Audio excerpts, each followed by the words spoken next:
Have you ever gotten a phone call that knocked your entire life off its axis? I have. It happened on a Tuesday afternoon, exactly 12:14 p.m., right after I'd microwaved my lunch. I remember it so clearly because I hadn't even taken the first bite when my phone rang. Unknown number. The area code was from Arizona. I barely knew anyone out there. I almost didn't answer. I shouldn't have answered, but I did. Hello, am I speaking with Ethan Brooks? The voice was female, crisp, cold, unnervingly professional. Yes, this is he. Who's calling? This is Olivia from the recovery department at East Rock Mortgage. We're contacting you regarding a seriously delinquent mortgage loan. We've sent over 10 notices, but haven't received any response. I frowned. What loan?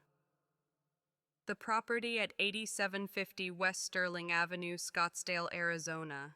The loan amount is $610,450. You're listed as the primary borrower. The contract was signed on March 14th, 2022.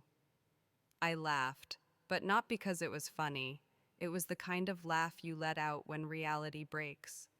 You've got the wrong person, I said. I live in Seattle.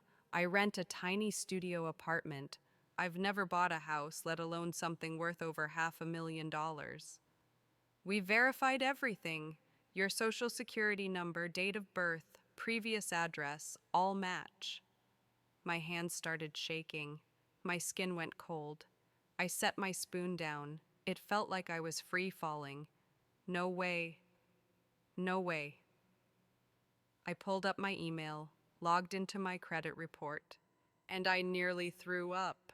It wasn't just that one mortgage. There were multiple credit accounts opened under my name, loans, warnings, collection notices, lawsuit threats. My mind went straight to Dad, to Madison, to that power of attorney form I signed when I was 18, so my dad could help handle my freshman year student loans.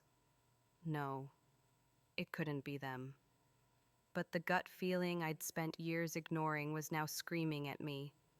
It was them. And in that moment, I knew my life would never be the same. My name is Ethan Brooks. I'm 30 years old, living in a rundown apartment complex in South Seattle. I work for a logistics company that handles e-commerce fulfillment. I don't own a house. I don't own a car. All I've got is an old bike, a 3-year-old Lenovo laptop, and a life I used to think was simple but neat. I didn't come from wealth, but we weren't exactly struggling either. My dad, Charles, was a warehouse manager. He retired early a few years ago after a mild stroke. He's the grumbling type, always thinks he's right and hates being challenged. My mom, Gloria, is gentle, loving, but easily swayed by Dad. So she always took his side. She was an elementary school teacher for nearly 30 years before she retired. And then there's Madison, my younger sister, 5 years younger. She studied communications but dropped out her senior year to follow her passion of becoming an influencer. Madison's the type who shows up to every spiritual retreat, feng shui workshop, or awaken your divine feminine seminar she can find. She posts daily on Instagram, heavily filtered photos, deep-sounding captions, and never mentions her debts, even though Mom and Dad have bailed her out more times than I can count. There's one thing my family has always had in common. They never saw me as someone who needed to be heard. I was the strong older brother, the independent one, the kid they didn't have to worry about. Back in college, I worked 2 part-time jobs just so I wouldn't have to borrow money from my parents. I used to think that if I stayed out of trouble, worked hard, and asked for nothing, they'd respect me more, maybe even love me more. I was completely wrong. Whenever Madison ran into trouble, my parents scraped together whatever they had left to help her. Maxed out credit card, they paid it off. Car broke down, they bought her a new one. Needed cash for some high vibration workshop, they wired it without a second thought. Me? They forgot my birthday more than once. And I'm not saying that bitterly.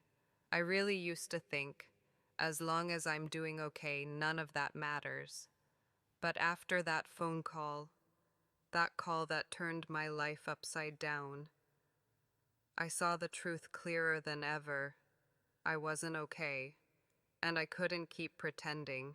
Couldn't keep playing the role of the dutiful son, quiet, self-sufficient, never complaining, never asking for anything. I don't know when things started going off track.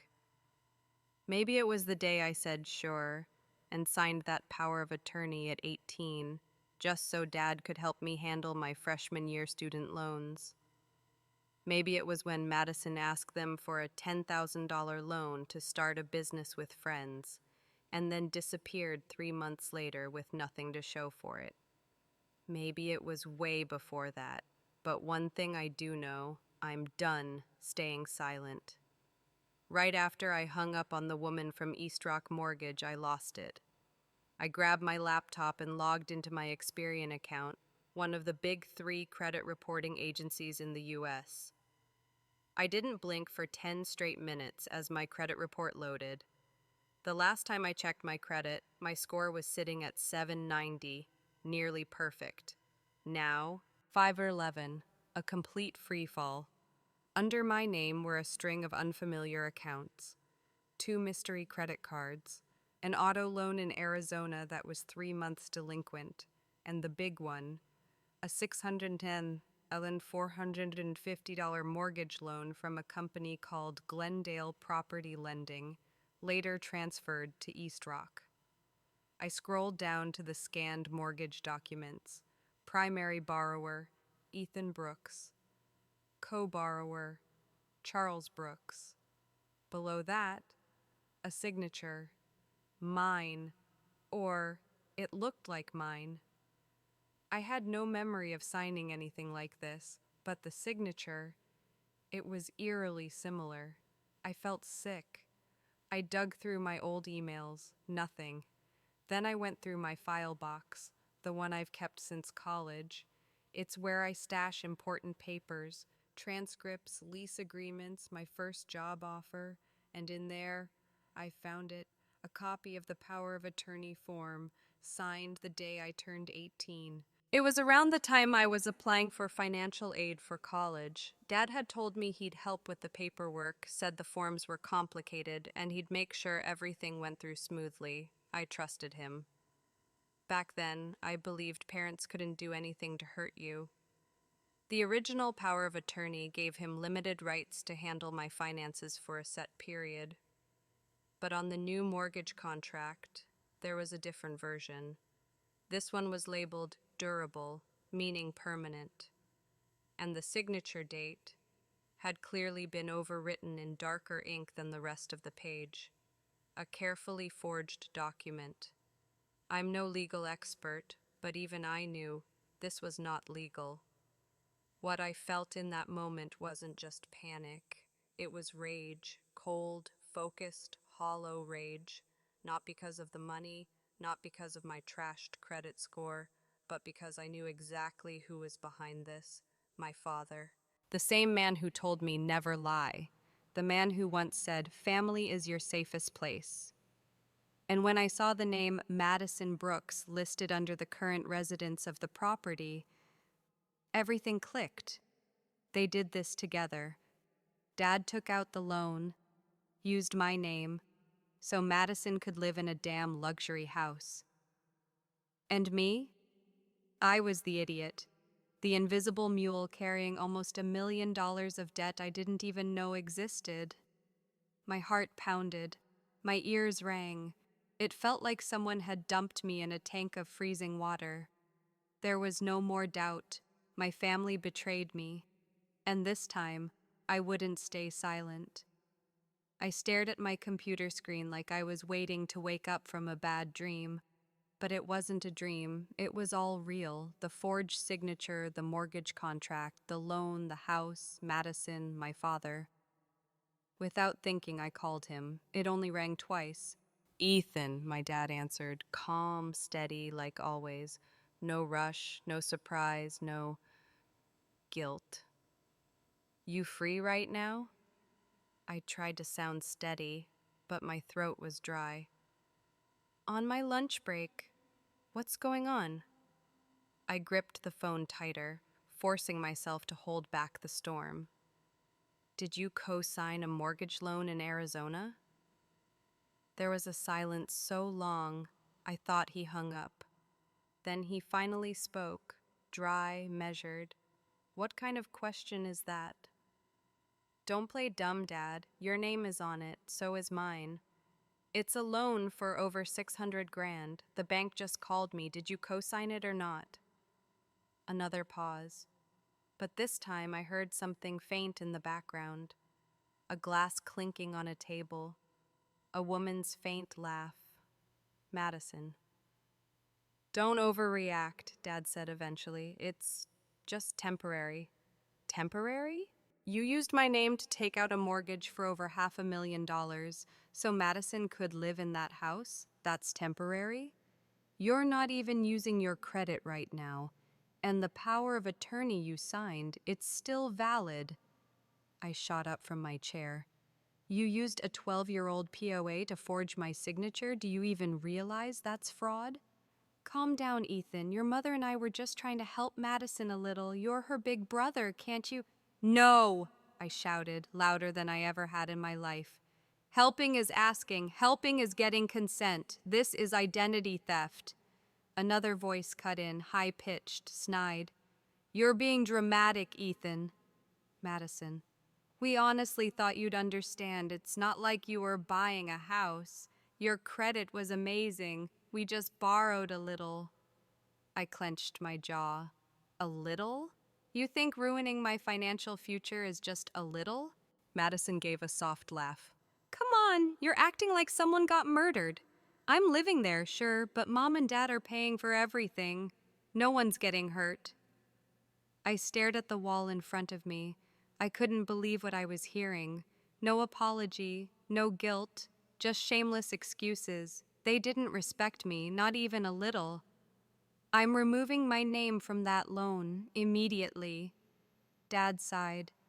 Ethan, don't make this into a thing. It's family business, let me handle it. No, I cut in. I'll handle it, and trust me, it won't be the way you're hoping. I hung up. My heart was pounding like a war drum. My hands were shaking, but my mind had never been clearer. For the first time in my life, I saw it for what it was. My family is no longer a safe place, and if they're willing to play dirty, I'm ready to fight back. After I hung up, I just sat there, frozen. I didn't cry. Didn't throw anything, didn't scream. I just sat, staring at the white wall of my 500-square-foot apartment where the bed sat on the floor and the dining table doubled as my desk. My mind was blank, but my chest felt like it was being crushed by a boulder. I had always believed that if I lived a good life, stayed out of trouble, and never asked for too much, then I'd be safe. I was wrong. A few days later, I got a letter from the bank.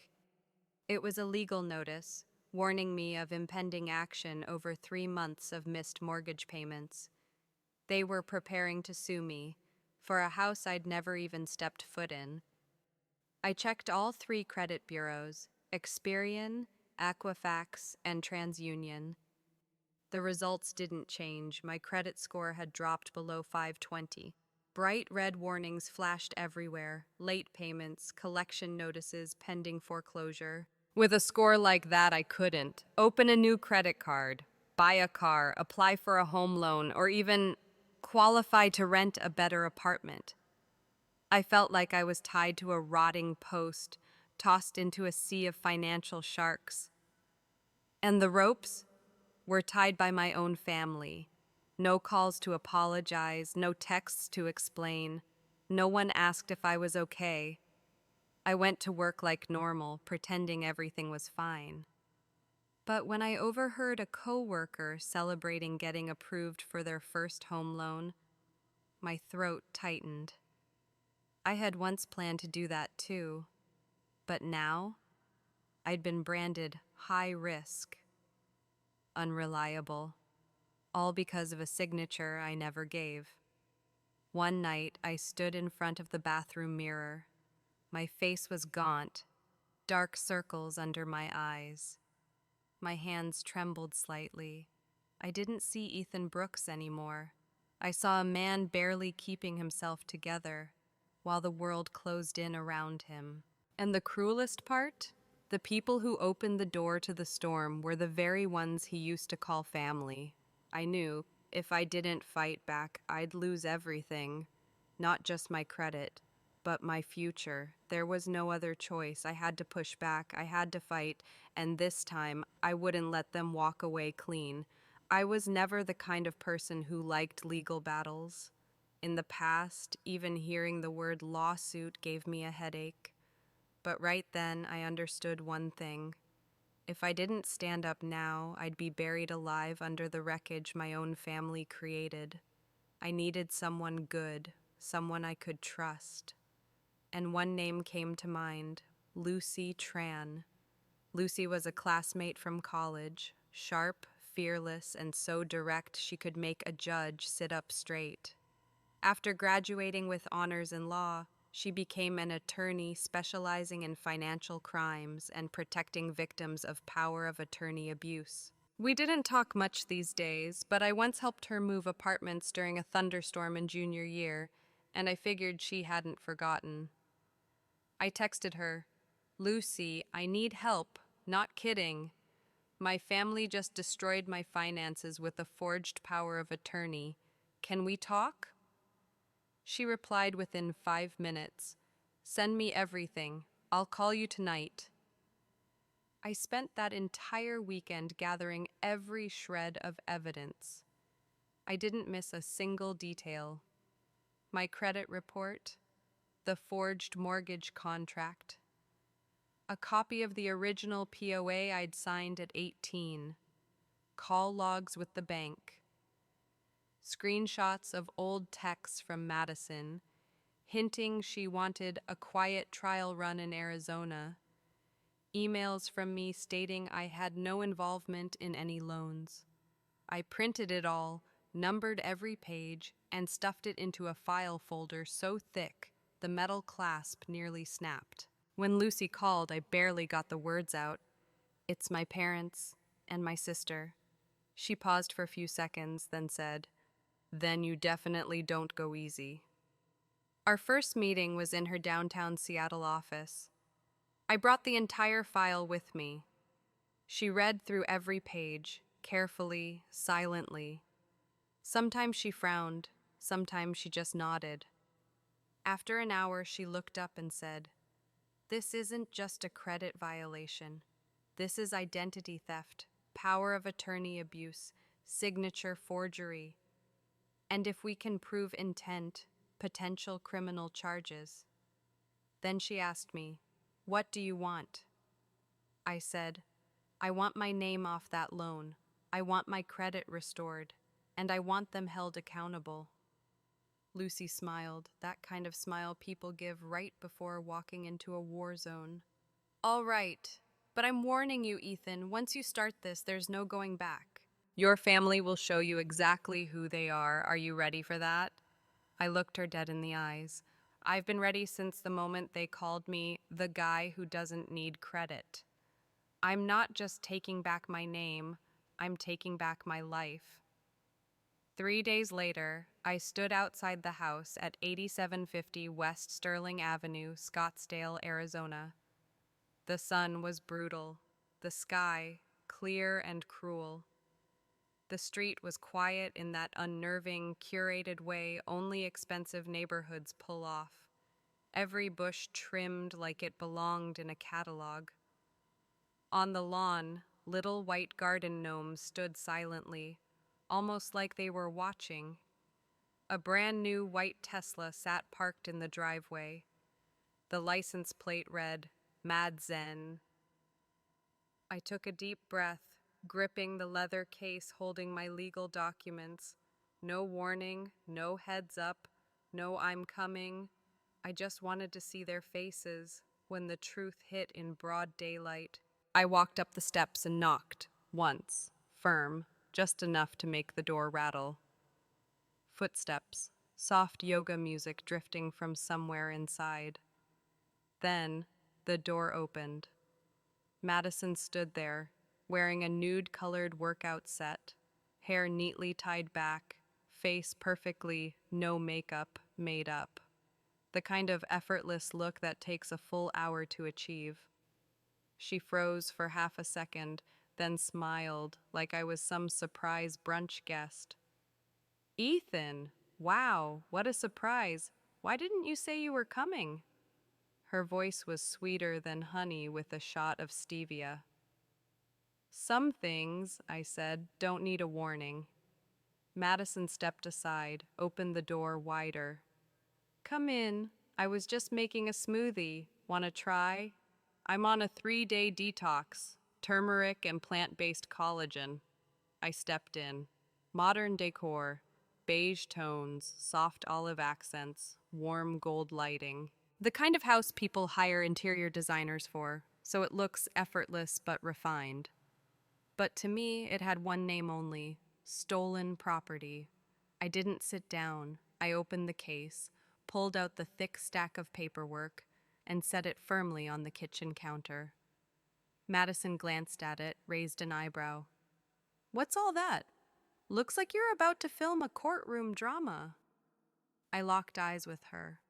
Evidence, forged documents, faked signatures, misused power of attorney, credit reports, identity theft complaints, and my favorite, an official letter from my attorney who now represents me in this case. Her smile faltered. The spoon in her smoothie cup stopped spinning. Ethan, you're overreacting. No, I said. I'm doing what's right. A voice came from the hallway. Ethan? It was my mother, pale, dark circles under her eyes. My father followed behind, arms crossed like he was the one being wronged. Why are you here? Dad asked tiredly. To settle this. This is family business. Why bring a lawyer into it? I turned to him, my eyes cold. Because you turned this family into a legal matter, and now I'm handling it legally.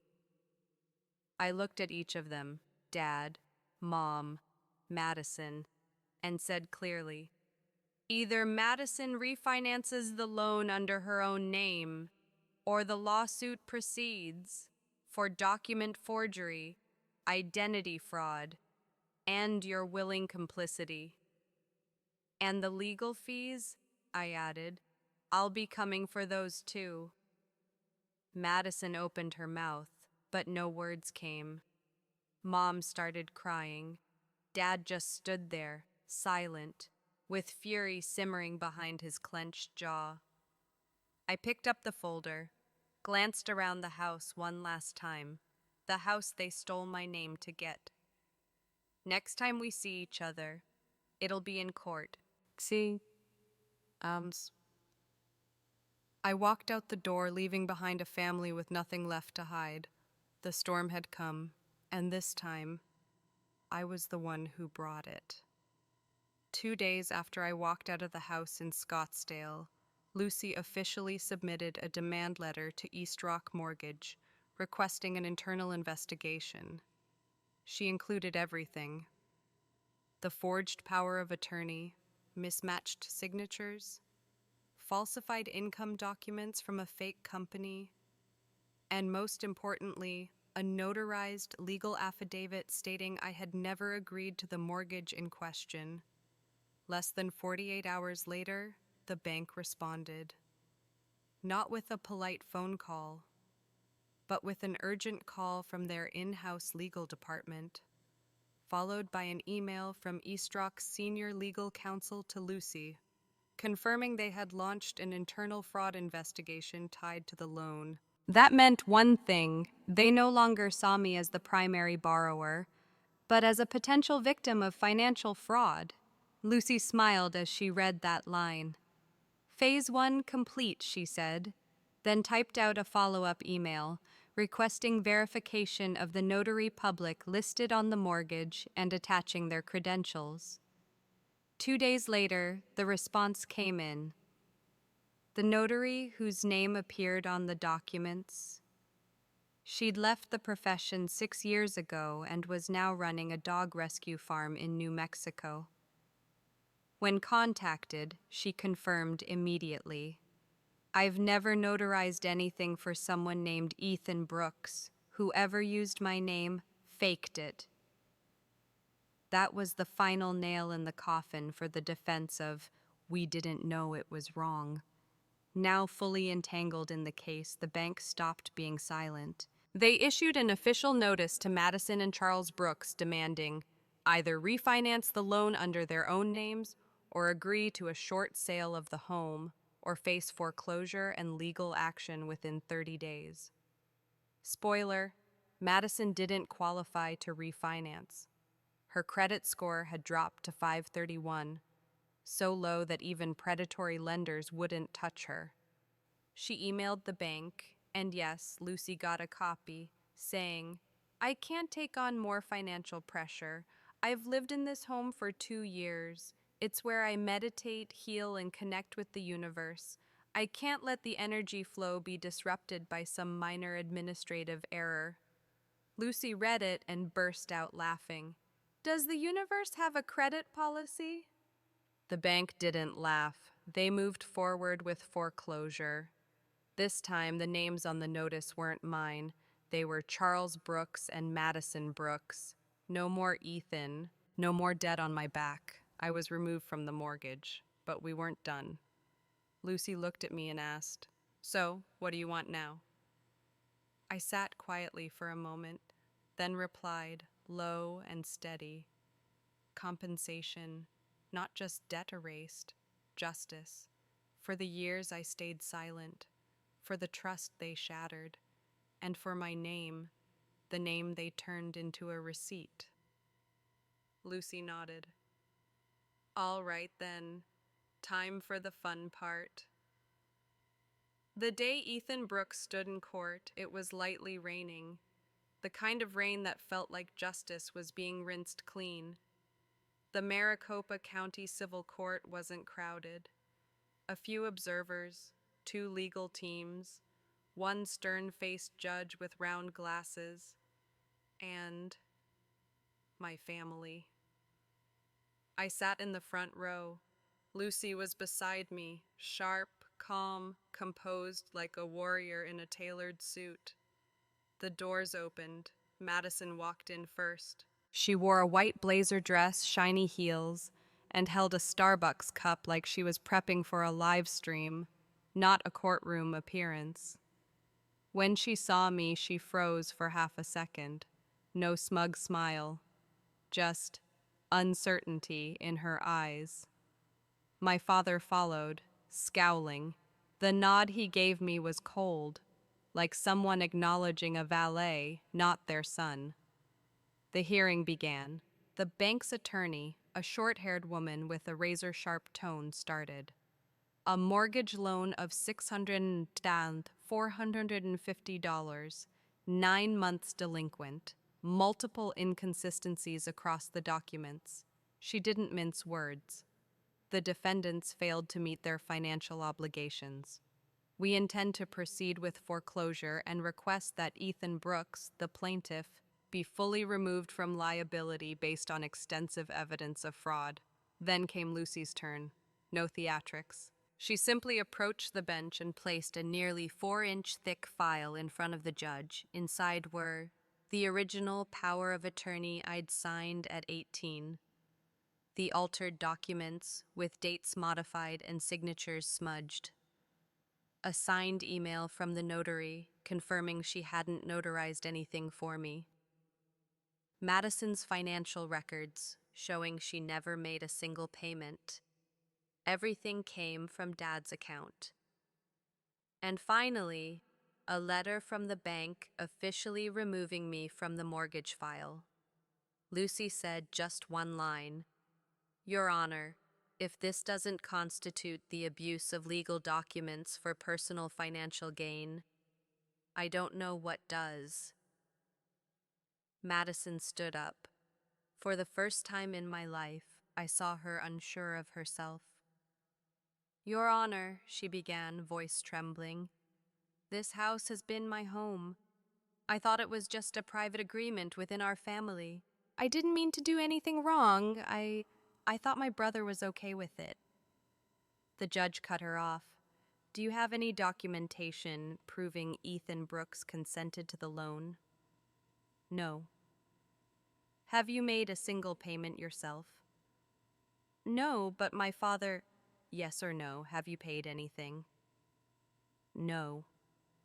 He turned to my father. "Mr. Charles Brooks, do you admit to using an outdated power of attorney to sign on your son's behalf?" "Yes." "Did you notify him beforehand?"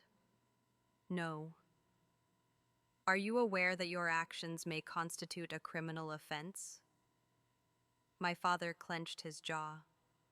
"I did what I thought was best for the family." The judge nodded slowly. "Unfortunately, this court doesn't operate on sentiment. It operates on law." He took off his glasses, looked at all of us. "This mortgage is hereby foreclosed. The property in Scottsdale will be seized under standard procedure. The plaintiff, Ethan Brooks, is officially and fully removed from all legal liability. The bank and legal authorities may pursue further investigation into fraud if they choose."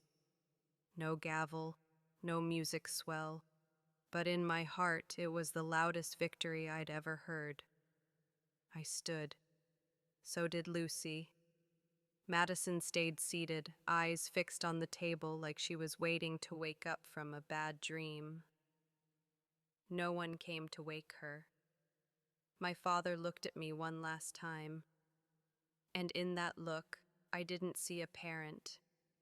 I saw a bitter man who had lost and knew it. I said just loud enough for him to hear, "From now on, I'm no longer this family's pawn." And I walked out of that courtroom, with my name restored and my dignity intact, like a scar you wear after winning the war. 2 days after the court hearing, I was at the office, cleaning out emails like any other day when the front desk called. "Ethan, there's a young woman waiting in the lobby. Her name's Madison Brooks. She says she's your sister." I was silent for a few seconds. "Did she say why she's here?" "She just said she needs 5 minutes. She doesn't look so good." I sighed. I walked downstairs. Madison was sitting on a long bench, head down, fingers knotted together. No designer clothes, no full-face makeup, no Starbucks, no social mask.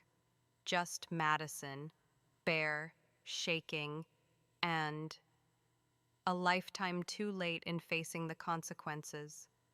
When she saw me, she stood up immediately. "Ethan, please, just 5 minutes." I nodded, led her to a quiet corner near the lobby. She swallowed hard, tried to speak. "I know you hate me. I know I messed up. I didn't think it would go this far." I looked her in the eyes. No anger, no pity, just a kind of tiredness that had finally hit bottom. "You either didn't think or you didn't care. Both are equally bad." She looked down. "You're my big brother. You were supposed to protect me." I almost laughed, but the laugh got stuck somewhere deep in my throat. "Do you know how many times I did protect you? I stayed quiet when you blew your tuition and blamed the professor. I lied for you when you lost your wallet and blamed the maid. I worked extra shifts so I wouldn't have to ask Mom and Dad for money while you were off recharging at a $10,000 retreat. Madison didn't argue, she just cried. But this time, the tears didn't work. I didn't go to court to destroy your life, Madison. I went because you threw me into a pit, stepped over me, and assumed I'd get up like I always do. She whispered, "So, is this the end?" I nodded. Yes. No more family, no more unconditional forgiveness. No more big brother staying silent while you screw up again. I turned to walk away, then stopped, didn't look back. You'll be okay if you learn to live honestly, not with others, but with yourself. I walked away. I didn't look back. For the first time in my life, I left a family member behind, not out of hate, but to finally save myself. And strangely, it was the freest I've ever felt. A week after my last encounter with Madison, I thought it was over. My name was off the loan. The court had ruled in my favor. Madison and my father were facing the consequences they created. And me, I was slowly getting back to normal, though inside there were still empty spaces I hadn't figured out how to fill. Then I got a message from someone I never expected. Uncle Raymond, my mom's younger brother. A quiet man who lived alone by a lake in Oregon and never got involved in any family drama. "Ethan, I heard what happened. If you have time, let's meet. There's something you should know." I was curious, cautious, but I agreed. A small cafe in Tacoma, overcast afternoon. Uncle Ray arrived early, as always. No small talk. He slid a thin folder across the table. "You think the mortgage was the first time they used your name?" I opened the file. My eyes locked on the statements. The header read, "Trust Fund, Brooks Family Grandkids." It was the inheritance fund my grandparents left, split evenly between the grandkids. Each of us was entitled to $75,000, held in a custodial account until age 25. Madison withdrew her portion at 24, Uncle Ray said. "That's not the issue. This is." He flipped to the next page. A signed authorization form, Ethan Brooks, granting permission to transfer $45,000 from my portion into Madison's account. The signature below wasn't mine. I said nothing. "This happened when you were 27. The trust hadn't paid out yet. Some estate paperwork was still pending, but she got her hands on it early. Your parents were listed as co-signers. No one asked you." I looked at Uncle Ray. "Why are you telling me this now?" "Because I didn't know until after the mortgage mess. I went back and reviewed the trust files, and I found this." He took a sip of coffee, then added, "Madison isn't just careless. She knows exactly what she's doing, and she's done it to every person in the family." I sat in silence, not angry, not shaking, just hollow, like an old wound had been reopened. But somehow it didn't hurt anymore. Maybe because I'd finally gotten used to being stabbed in the back by the people I trusted most. "Thank you," I said. "What are you going to do?" he asked. I looked out the window. The sky was still gray, but inside I'd never been clearer. "Nothing," I said. "No lawsuits, no confrontation, no texting to ask why. Every answer I needed was already written in the way she lives her life." Uncle Ray nodded as if I had finally truly grown up. "You lost some money, but you cut out something far more expensive, emotional attachment to someone who never deserved it." I stood up, shook his hand, and for the first time I walked away from a family conversation without feeling heavy. I just felt lighter. 3 months after the trial, I moved into a small apartment in North Seattle. Nothing fancy, nothing big, but the lease was in my name. The rent came from my account, and for the first time in years, it was a space no one could take from me, not in the name of helping or because we're family. A few weeks later, I created an anonymous blog account on a financial subreddit. I didn't use my real name. I didn't mention the city or the bank. I just told the story, from the phone call that started it all, to the court hearing, to the turmeric smoothie Madison offered me with that frozen smile. The post spread like wildfire, thousands of upvotes, hundreds of comments. People from everywhere shared their own stories. One said their mom opened a credit card in their name at 16. Another said their sister forged their signature for a student loan, then vanished. Someone else wrote, "I thought I was the only one." But now they knew they weren't alone. And that was the real victory, not the erased loan, not the foreclosed house, but the fact that I told the truth, named what happened, and stopped being afraid of being called ungrateful for protecting myself. I used to think silence was strength. That endurance meant maturity. I was wrong. Silence only convinces the guilty that they're right. And endurance is never the price of love. Family, real family, never asks you to trade your dignity, your finances, or your trust just to keep the peace. I don't talk to Madison anymore. I've blocked my parents' numbers, not out of hate, but because they need to understand love isn't free, especially not when you've treated it like a thing to sign, borrow, and assume I'd never dare ask back. I'm starting over, piece by piece. My credit is recovering. My savings are slowly growing. And this time, everything I build is mine. No one else can sign for me. No one else owns me. And if you, listening to this right now, have ever stayed quiet, ever clenched your teeth and put up with it because you thought you had no other choice, let me say this. Family is not a place that makes you afraid to check your mail. Real family never asks you to hand over your life just so someone else can live more comfortably. If they've done that to you, stand up and take your name back. Take